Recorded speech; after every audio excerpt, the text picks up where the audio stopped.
Before you sit down to tuck into this documentary, why don't you grab yourself a snack? Open the fridge and peer on in. What do we have?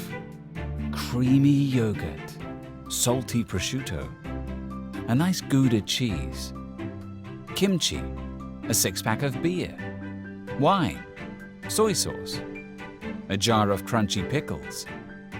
Each of these everyday foods and drinks have something in common. They are the product of two ancient and mysterious processes: fermentation and preservation. Smoking, curing and salting our foods to preserve them, and using fermentation to harness the power of Earth's microbes, dramatically expanded our palates and altered the course of human history. And to think our love of these foods all started in our deep evolutionary past, when we were just a bunch of drunk monkeys.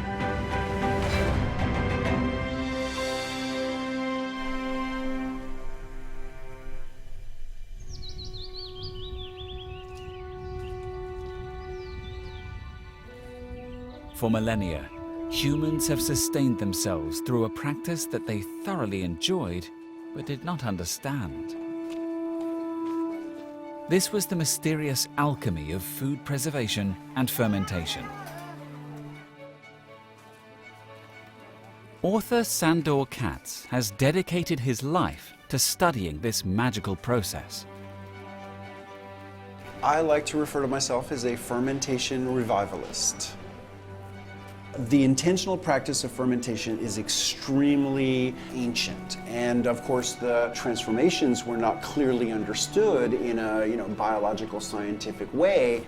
Fermentation has been regarded as a sort of magic or alchemy. Despite its mystifying nature, fermentation has been an utterly essential process, integral to human survival. Almost every person in almost every part of the world eats and drinks products of fermentation every single day. One historian actually estimated that 1/3 of all food that human beings put into their mouths has been transformed by fermentation. And there's always a practical benefit to fermentation. You take food from the season of abundance, and you use fermentation to get you through the season of relative scarcity. Cheese is a strategy for preserving milk. Salamis and hams and cured meats, these are all strategies for preserving meat. Sauerkraut, kimchi, and pickles, these are strategies for preserving vegetables. The food is not decomposing, and it's becoming more stable for either short or long-term preservation. And fermentation is valued across the world for other reasons. Fermentation produces powerful intoxicants, essential nutrients, and an array of strong, alluring flavors. Around the world, you have so many different cultural traditions, and it's part of the culinary landscape pretty much everywhere. And there is no greater example of the cultural significance of fermented foods than a 1,000-year-old favorite of Korea, kimchi. Chef Esther Choi serves her family's fermented recipes at her restaurant Mokbar in Brooklyn, New York. I think people make fun of Koreans for eating kimchi so often, and I think that is sort of true, so it's not even like a joke when if I don't eat kimchi with like every meal, I like freak out. That's because I ate it growing up like every single day. My kimchi that I make at Mukbar is modeled after my grandma's. We use 3 different types of fish sauces. I believe that's what makes our kimchi so flavorful and salty and delicious. Still remember my grandma kind of like feeding me kimchi, asking me how it tastes. I guess it was just like always embedded in my taste buds.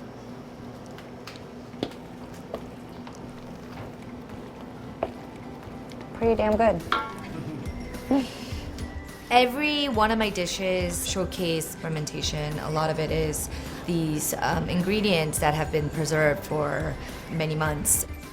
It's so important preserving food because not only that it lasts a long time, it's so healthy for you and it just tastes incredible. You can almost taste the age.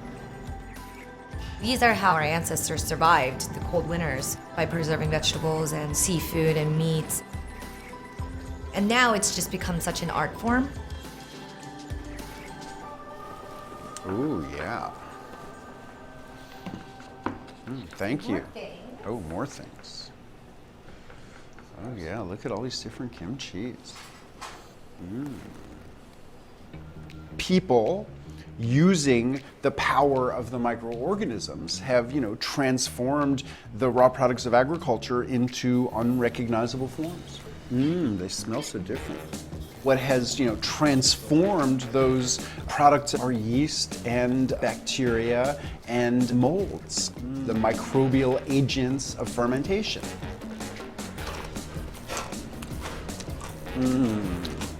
It's spicy, but it builds slowly. Really nice crunchiness. Every chopstick full that I'm eating literally contains millions of individual bacteria. Probably this has as many bacteria as there are people in New York City, possibly many, many more. How did our ancestors, who had no knowledge of the underlying power of microscopic bacteria and fungi, harness this phenomenon? It seems the answer is pure serendipity. We forget that our food's alive. We forget that everything we ever eat has an ecological story. And we forget that most of those stories are totally mysterious. This is evident in the rise of humanity's fluffy, carby obsession that became the pillar of civilization. Bread.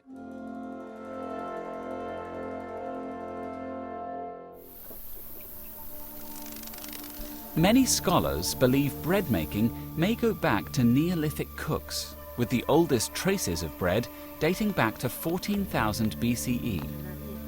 Prehistoric humans likely made gruel from water and crushed grains, and cooked it on stones by the fire, much like the naan, roti, or tortillas of today. But how did we get from simple flatbread to this fluffy loaf?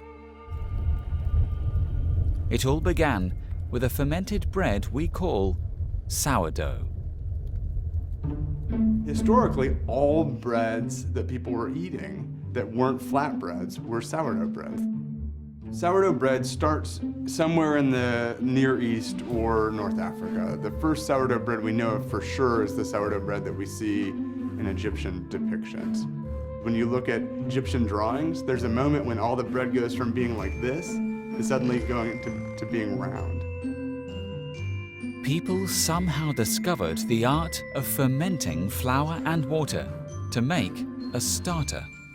So when you mix water and flour, there are a bunch of microbes that suddenly get access to everything they need to grow. And those bacteria are what make sourdough bread sour. And so it's kind of this whole ecosystem. When wheat is planted, it is sure that whatever may be the setbacks, there will soon be bread. People named their starters, they passed them from grandparent to child to grandchild. Some starters are hundreds of years old. And so there's this great way in which our human stories are embedded in the story of the bread. Ecologist Dr. Rob Dunn launched a worldwide initiative to examine the mysteries behind humanity's oldest and most revered form of bread. He called it the Sourdough Project. So I'm an ecologist. Being an ecologist, a lot of my life focuses on the biology of daily life. And recently it's a lot of bread. I want to know the histories. When you make a starter out of water and flour, where are the microbes that are making that ferment coming from? Where did they come from in the Fertile Crescent when breads were first made? And how do we unpack all of that story? Rob and his team of scientists have collected sourdough samples from bakers around the world. They are sequencing the starter's DNA to unravel the microbial history of each loaf. So we have 1,000 samples from bakers around the world. Yeah. And we've identified which fungi and bacteria are in there in sort of a simple way. Yeah. But these are 100 of the most interesting samples. I want to know the histories. I want to pull those apart. But I also want to know, how do we take advantage of the histories and the rules of ecology to make better bread? In Copenhagen, renowned baker Lars Petersen is famous for his sourdough. The secret of good bread is a lot of passion. I just love eating bread. I've been raised on bread. The sourdough started here is like 6 years old. We got to remember it's a live thing, you know, working with sourdough and bread making. So you have to put a lot of effort and passion into it.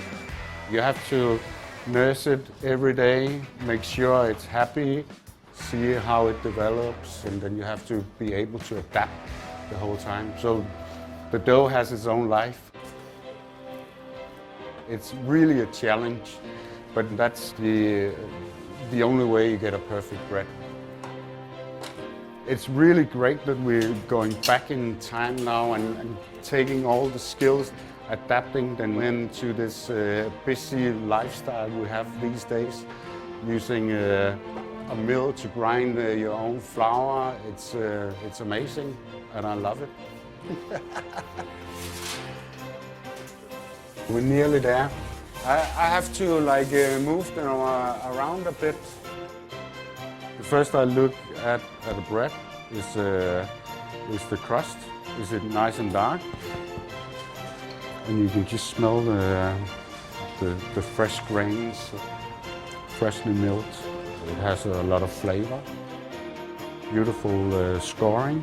Color is just beautiful. More or less the perfect sourdough bread.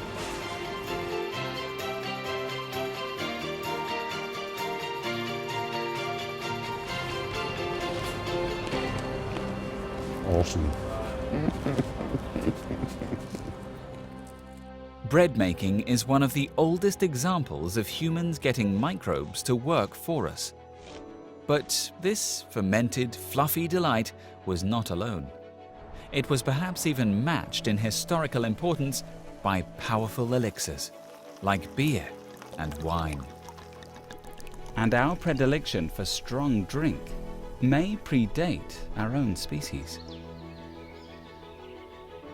10 million years ago, the ancestors of apes and men began to explore life on the ground.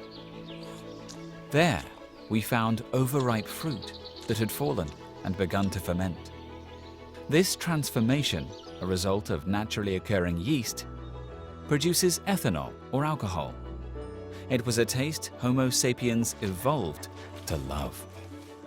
The idea that early humans were fermenting things seems pretty likely, or sniffing out things that were a little bit fermented. We know that humans have a bunch of genes for dealing with alcohol that other primates don't. And we know that the first of those genes turns up really early in human evolution. And so it's possible pretty early we're looking for some funky stuff. This gene, from deep in our evolutionary past, paved the way to one of our favorite pastimes: boozing.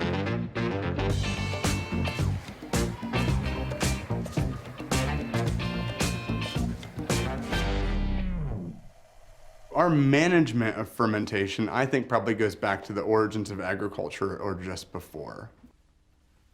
So what we're looking at here, we have two different varieties of barley. And barley, I think, is something we don't think about a ton now, but it's one of the first domesticated crops, domesticated in the Zagros Mountains at the edge of Mesopotamia. Early agriculture would enlighten humans to the potential of fermentation. Farmers figured out, if you put this in water with some magical microbes and a few other ingredients, you could make beer. Imagine yourself in a small community, you're making some kind of morning porridge out of barley, and you leave it out too long. And it starts to get a little hoochie. Maybe most people wouldn't then say, like, I'm gonna try it. But someone's crazy uncle did. He would have called a neighbor over and said, hey, I just drank a bunch of this stuff. Like, I feel fantastic. And so at some early point, that gruel started to be made intentionally. The desire to produce beer was one of the catalysts of the agricultural revolution, and beer was far from alone as the quencher of our alcoholic thirsts. In Georgia, 8,000-year-old earthen jars of wine have been discovered in the deep recesses of caves. The Egyptians made at least 17 types of beer and at least 24 varieties of wine. In ancient Mexico, the people drank a mild wine named pulque, fermented from the sap of the agave plant. But our preference for fermented beverages wasn't purely as a social elixir and provider of merriment. The other thing that would have emerged pretty quickly is that people who were drinking beer were less likely to get sick, because the process of making the beer was fermenting the grain. It becomes a drink that's not full of pathogens that you can make lots of and store up. And it's a way of water treatment before water treatment was available. Soon, it was being produced in huge quantities. It was a kind of money, it was a bartering chip. It could be moved from place to place, and civilization transformed around it. And so beer is a kind of a foundation stone to good living. And time has done nothing to dull our taste for beer. In the small town of Vlezenbeek, Belgium, lies a shrine to the ancient tradition of brewing. I'm Dirk Linnemans, sixth generation of this family-owned brewery. It all started in 1822 when one of my grandfathers married the daughter of the brewer farmer of this building. Belgium is one of the world's most renowned beer brewing nations, with traditions going back centuries. Lambic is the oldest beer of the world. Before people understand that yeast was responsible for fermentation, they already used these methods. It's based on spontaneous fermentation, so we do not add yeast. We use, in fact, the nature. We use the air from nature to inoculate sugar-rich extract from the grains in order to ferment the sugar into lambic. My name is Peter. I'm the brewmaster at Linnemans. I work now about 18 years. My father worked here all his career, more than 50 years. So lambic is in our blood. There's a big difference between a normal brewery and a lambic brewery. In a lambic brewery, every window, every door is open. The wild yeast is the most important thing in the whole brewery. In here, there are 86 different microorganisms. And the most important are those two, the Brettanomyces bruxellensis and Lambicus. In the beginning, they do nothing, but after 6 months, they start to do their job. In the wort, there are sugars. They will eat the sugars and they will transform the sugar into alcohol. And alcohol gives a taste to your beer. That's magic. For a lot of people who are drinking lambic for the first time, they will be overwhelmed by the complexity of a lambic. But if you can define all those tastes, then we will appreciate it. It's like tasting a good wine, in fact. To this day, beer is still one of the world's most popular beverages. In 2016, the global consumption was about 300 billion bottles of beer.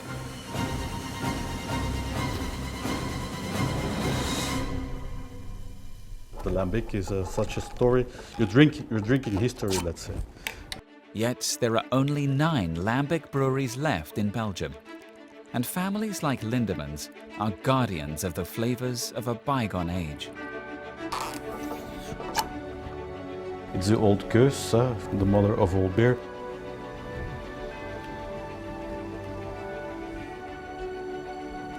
But it's a perfect thirst quencher in the summertime. It's well balanced, the sourness, very sparkling, very refreshing. Cheers. Bread and beer, I think we can kind of think of together. They changed our daily life, right? Because we came to appreciate them, we came to think they were wonderful. And they were all a way of storing food a little bit longer. They were a way of extending our ability to move and carry food with us. Ancient Rome couldn't have been ancient Rome without bread and beer. And so they allowed empire. We could connect a vast civilization with food. And that wasn't possible before. Our harnessing of these invisible microscopic yeasts and bacteria not only transformed our food, it transformed our culture. Since the dawn of agriculture, bread and beer were staples of the human diet. But humans cannot live on carbs alone. Fruits, vegetables, and proteins are needed to survive. And one of humanity's greatest challenges has always been the inevitable decay of the food we caught, collected, or grew. Fermentation is just one way to extend shelf life. There were other, equally important methods of food preservation. Historically, foods have been preserved any one of a number of ways. You can dry food, you can salt it, you can put some sort of an acid on it, and that's pretty well it. In the frozen parts of the world, inhabitants understood that by keeping their food cold, it would last longer. Dry curing with the power of the sun or smoking are the oldest of our traditional methods of preservation, dating back at least 12,000 years.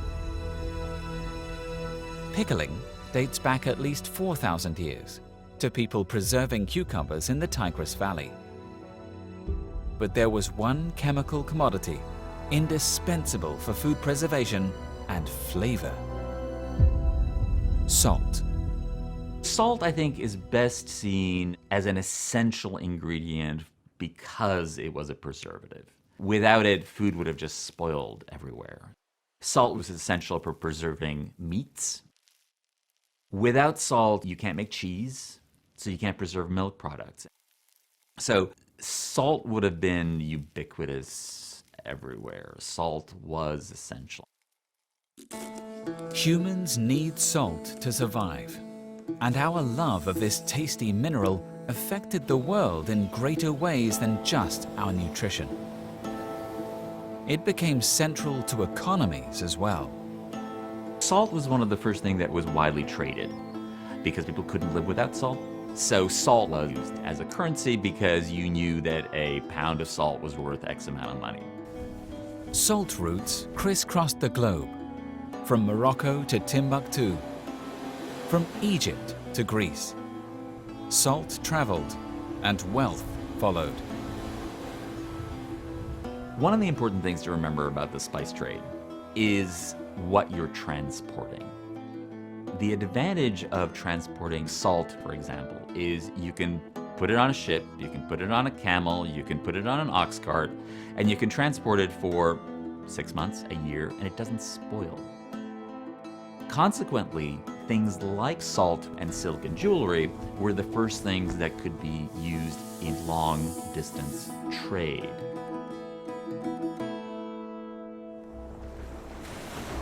Trade and exploration began to explode in the 1400s.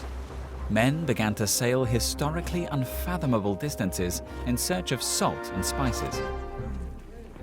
It was this blossoming desire for new flavors that propelled humankind into a new era of culinary expansion and an age of exploration. Award-winning chef J.J. Johnson uses his kitchen to express culinary traditions expanded by the age of exploration. His dishes have been inspired by ingredients and tastes from all over the world. My mom's mom is from Puerto Rico. My dad's mom is from North Carolina. I learned majority of my cooking from my mom's mom, that's Puerto Rican. A lot of those flavors were like cumin, coriander, pink peppercorns, a lot of spices. Things that when you would walk through the kitchen, you would smell it and be like, ooh, what's that? What's cooking? With influences from Ghana, Barbados, Puerto Rico, and Harlem, JJ uses food to tell his story.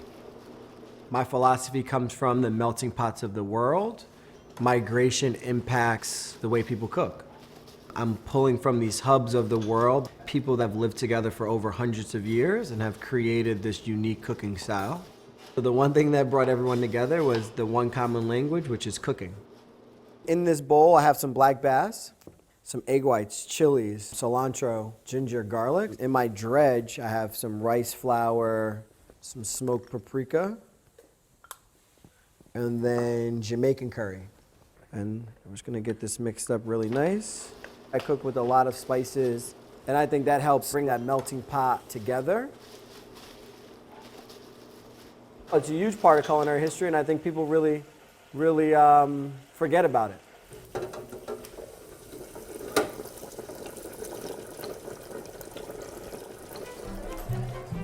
What we consider everyday spices actually have long and complicated histories.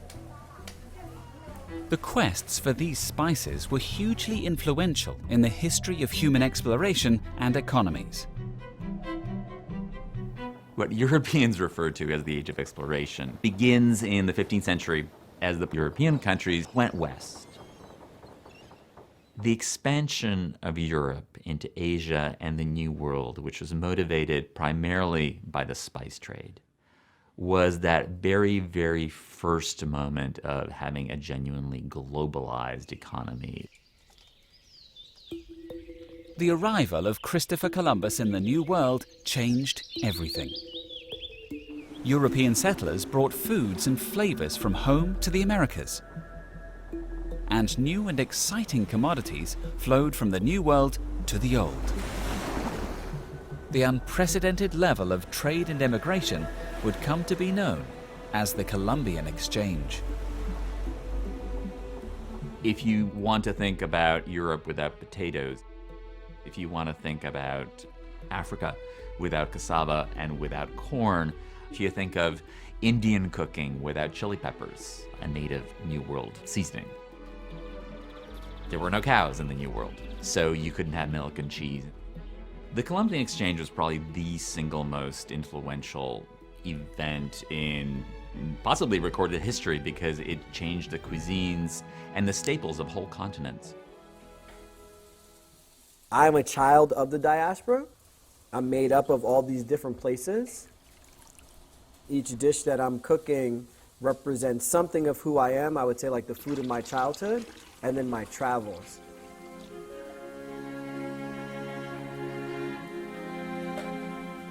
I think when a dish reflects a chef, it tastes better.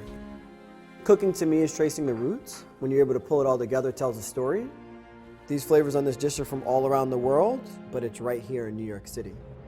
And that's the story that I'm telling on a plate with all the spices and flavors together.